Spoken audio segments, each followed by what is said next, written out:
கிளி வளர்க்கலாம்னு ஆசைப்பட்ட அந்த நபர் கிளி வாங்கலாம்னு வெளியில போயிருக்காரு. பக்கத்துல கிளிக்கான ஏலம் நடந்துட்டு இருந்திருக்கு. அவர் உள்ள போயிட்டு இருக்காரு. உங்க பார்த்த உடனே ஒரு கிளி அவருக்கு ரொம்ப பிடிச்சிருச்சு. கரெக்டா அந்த கிளிக்கான ஏலம் வந்திருக்கு. ஏலம் கேட்கறவங்க கேட்கலாம்னு இவர் 100 ரூபா அப்படின்னு இருக்காரு. எதிர்குரல் 200 அப்படின்னு இருக்கு. இவர் 500 ரூபான்னு இருக்காரு. அங்கிருந்து 1000 பதில் வந்திருக்கு. இவர் 2000 இருக்காரு. அங்கிருந்து 10,000 வந்திருக்கு. என்னடா இவ்வளவு தூரம் ஏறிட்டு போதே அப்படின்னு சொல்லிட்டு கடைசியா ஒரு வழியா 20,000 ரூபாய்க்கு அந்த கிளியை ஏலம் எடுத்துட்டாரு. பணம் செலுத்தி முடிச்சுட்டு அதை வாங்கும் போது கேட்டிருக்காரு, எங்க இந்த கிளி பேசுமா அப்படின்னு. என்ன அப்படி கேட்டீங்க? அச்சாசலா பேசணும். நீங்க கேட்ட ஏலத்துக்கு எதிர் ஏலம் கேட்டது யாரு? இந்த கிளி தானே அப்படின்னு இருக்காரு. என்னது இந்த கிளி கேட்டுச்சா? ஆமா இதான் கேட்டுச்சு. அப்புறம் ஏன் 10,000க்கு மேல அது கேட்கல அப்படின்னதுக்கு, அதுக்கு மேல அதுக்கு நம்பர் தெரியாதுங்க அப்படின்னாராம். சரிதான் அவங்க ஒரு கிளியை பார்த்திருக்காரு. கிளியை வர திரும்பி, என்ன மாமா சௌக்கியமா அப்படின்னு கேட்டுச்சு. என்னங்க கிளி இப்படி பேசுது? அட ஒண்ணு இல்லைங்க, நேற்று நாங்க 2 பேரும் சேர்ந்து பருத்திவரன் படம் பார்த்தோம்.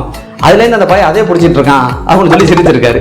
நகைச்சுவைக்காக இந்த கதையை சொன்னாலும் வினை வலியும் தன் வலியும் மாற்றான் வலியும் துணை வலியும் தூக்கி செயல் அப்படின்னு சொல்றாரு வள்ளுவர். அதாவது செய்யக்கூடிய செயலோட வலிமையும் நம்மோட வலிமையையும் அதை எதிர்க்கக்கூடிய எதிரியோட வலிமையையும் அதற்கு துணையா இருக்கக்கூடிய நபர்களோட வலிமையையும் தெரிந்து அந்த செயலை செய்யுங்க அப்படிங்கிறாங்க.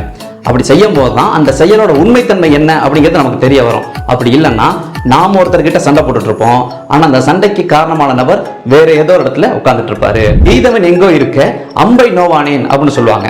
அதனால எந்த ஒரு பிரச்சனையா இருந்தாலும் அதுக்கான ஆரம்ப புள்ளி என்ன அப்படிங்கிறத முதல்ல கண்டுபிடிப்போம்.